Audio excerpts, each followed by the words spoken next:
일곱 영을 받을지니라.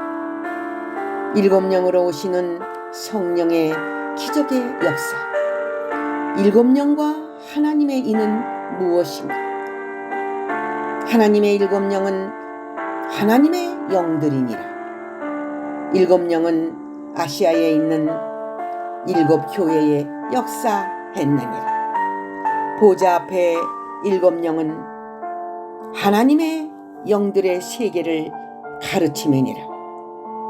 마지막 때의 모든 역사는 마지막 때에 부어주는 일곱 영의 역사로 되는 것이니라. 그 보좌 앞은 왕권을 가진 자만이 가는 것이니라. 왕권은 일곱 영을 받은 자만이 되는 것이니라.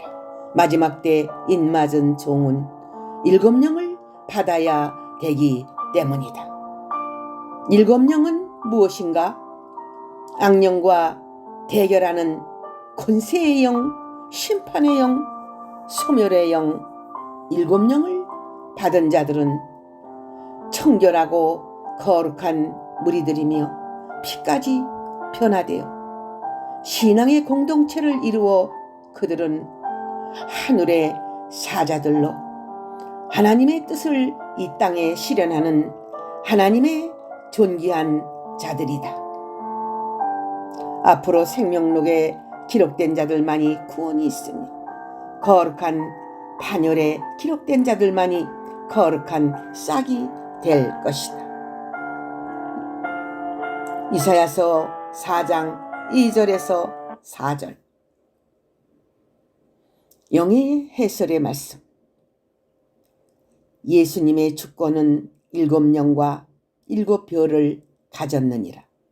하나님의 영들은 예수의 영들이니라. 성령의 일곱 영은 완전 역사이니라. 완전한 성령을 받은 종들이 일곱 별이니라. 일곱 별은 일곱 영의 총들이니라. 일곱 별은 하나님의 인맞은 14만 4천이니라. 계시록 3장 1절 영의 해설의 말씀. 보좌는 심판을 상징했으며 제사장과 왕을 상징했으며 심판은 하나님의 종들로부터 나가며 심판 권세는 예수가 준 것이며 그 권세는 일곱 영이며 일곱 등불의 말씀이며 그것은 내가 준 것이니라. 벼락치는 종은 심판 권세가 있느니라. 입에서 불이 나가며 하늘에는 천둥을 치며 뇌성을 바라며 그 음성은 우레와 같고 번개와 같은 하늘의 권세이다. 일곱 영을 받을지니라. 악령과 대결하는 권세의 영이니라. 심판의 영, 소멸의 영이니라. 천하가 당할 수 없는 보좌로부터 나가는 역사이니라. 계시록 4장 5절 영예의 해설의 말씀. 여호와의 영 곧 지혜와 총명의 영이요 모략과 재능의 영이요 지식과 여호와를 경외하는 영이 강림하시리니. 이사야서 11장 1절에서 2절 2절의 영예의 말씀. 생명의 넷은 동서남북을 나르며 온 우주를 살피는 일곱 영의 보호자로서 일곱 영을 대표하여 움직이고 일하는 하늘의 네 천사로도 비유된다. 네 생물은 네 영물로도 표현되는 바 마지막 시대의 네 인물로도 표현되는 영계의 거성들이다. 계시록 4장 6절 영예의 해설의 말씀.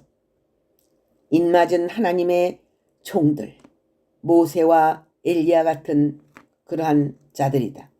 요단강을 가르는 불병거와 풀말을 타고 역사하였다. 죄악을 태우고 병을 태우고 불로 역사하였다. 예수님은 부활의 첫 열매로서 구원자로서 일곱 영을 온 땅에 보내는 뜻을 이룬 왕 중의 왕이시요 책의 인을 떼기에 합당하니 그는 만왕의 왕 예수 그리스도시니라. 계시록 5장 6절에서 14절 영예의 해설의 말씀. 이스라엘의 인맞은 자는 영적 이스라엘 자손이니라. 그 인을 받은 것은 왕권의 자격을 뜻하는 것이다. 이스라엘 중에 인맞은 자는 가장 복이 있으며 그 수는 14만 4천 명이다. 하나님의 인은 영적과 육적으로 나누어졌으니 그들에게는 흰 두루마기를 허락했으며 신부의 자격으로 인침을 주었다. 14만 4천은 777의 수로 7등불 7영의 수이다. 계시록 7장 4절 영예의 해설의 말씀. 앞으로 세계는 극심한 온역과 기근 또한 자연계와 영계의 파괴로 도무지 살 수 없는 때가 우리 앞에 다가온다. 말씀이 없고 하나님이 함께하지 않으면 살 수 없는 시대이다. 인간의 힘과 능이 쓸데없는 시대이다. 죽은 인간들이 살 길은 하나님의 생기를 받는 길이다.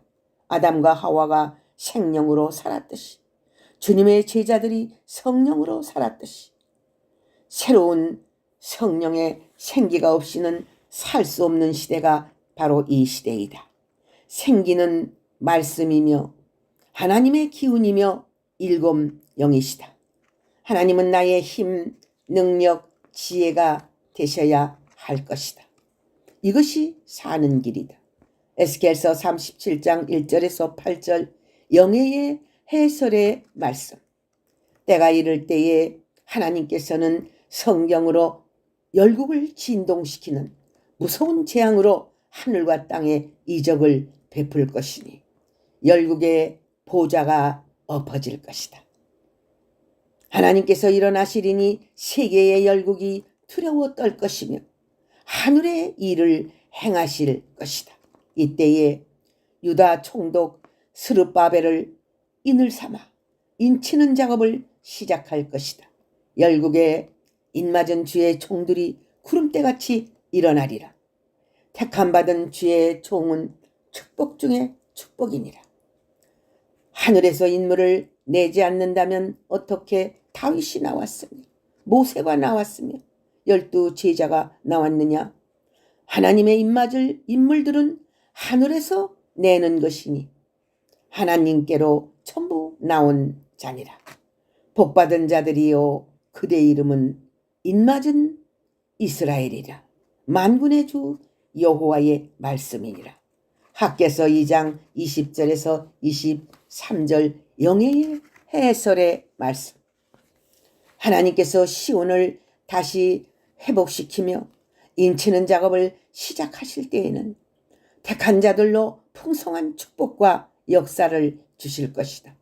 말씀과 함께 7영의 역사가 시작되나니 죄악을 제하는 역사이다.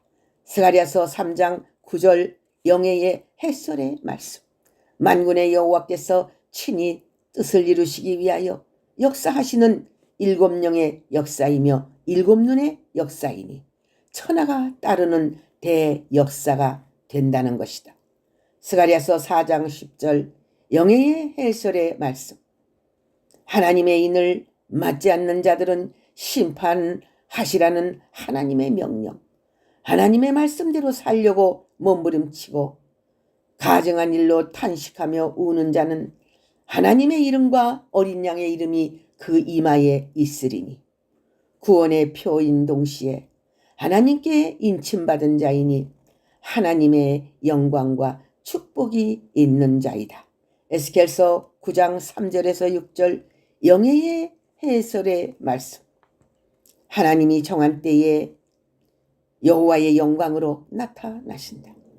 하나님께서 강하게 급히 흐르는 하수처럼 오실 때에 하박국의 기도대로 수년 내에 부흥되는 일이 있을 것이다. 기독교의 부흥 성장이 강하게 일어나리니 7영으로 오시는 성령의 역사라. 하박국서 3장 1절에서 2절 영예의 해설의 말씀. 모세나 엘리야가 받은 하늘의 권능과 권세는 하나님의 불이었다. 하나님의 입맞은 주의 종들을 통하여 성령의 불로 하나님의 인을 치시니 하나님의 영광이 임한 자들이 될 것이다. 불의 영광을 사모하라. 계시록 7장 1절에서 4절. 하나님의 인은 하나님께서 주의 종들을 인정하실 때에 그 인을 치시니 그 이마에 친다는 것은 엘리야가 영감을 하나님께 받듯이 그 영감을 받는다는 뜻이다. 그 영감은 하늘의 권세로 연결되는 하나님의 신권이다. 하나님의 영감을 인간이 받게 되니 그때부터 신처럼 쓰임받는 하나님의 인맞은 자가 되는 것이다. 그 영감은 어떻게 올까? 말씀과 함께 내리는 영적인 힘이며 권세라고 볼 수 있다. 하나님의 살아계신 하나님의 인을 맞으려고 많은 주의 종들이 노력할 것이다. 이것은 인간의 노력으로 되는 것이 아니다. 주의 영광이 임하면 하나님의 인을 맞는 것이니 이는 인간의 능력과 힘이 쓸데없고 하나님의 신으로 되느니라. 하나님의 신이 오실 때에 불과 권세로 영감으로 오시나니 그때부터 살아계신 하나님의 영광을 나타내는 하나님의 종이 되는 것이다. 하나님의 인은 하나님이 그 이마에 치시지만 그 인은 하늘의 결제이며 영광이다. 하나님의 인맞은 주의 종이 되려면 주님의 신부가 되어야 하며 신부는 성화의 인격을 하나님의 성령으로 받아야 한다. 하나님의 인을 받는 자는 큰 영광을 아는 자이다. 계시록 7장 2절에서 4절 영예의 해설의 말씀. 마지막 때의 모든 역사는 마지막 때에 부어주는 7영의 역사로 되는 것이니 왕권은 7영을 받은 자만이 되는 것이며 해돋는 곳에서부터 살아계신 하나님의 인을 받아야 한다. 최후 승리자는 누가 될 것인가? 성경대로 역사하시는 하나님을 알아야 될 것이다. 마지막 때에 인맞는 역사, 인치는 역사, 12지파를 일으키는 14만 4천의 인치는 역사, 그리스도의 나라를 이루는 이 역사에 최후의 승리자들이 나오나니 그들은 성경대로 이름이 드러날 것이며 영원토록 궁창의 별과 같이 비추리라. 계시록 7장 9절에서 12절 영예의 해설의 말씀. 할렐루야 아멘.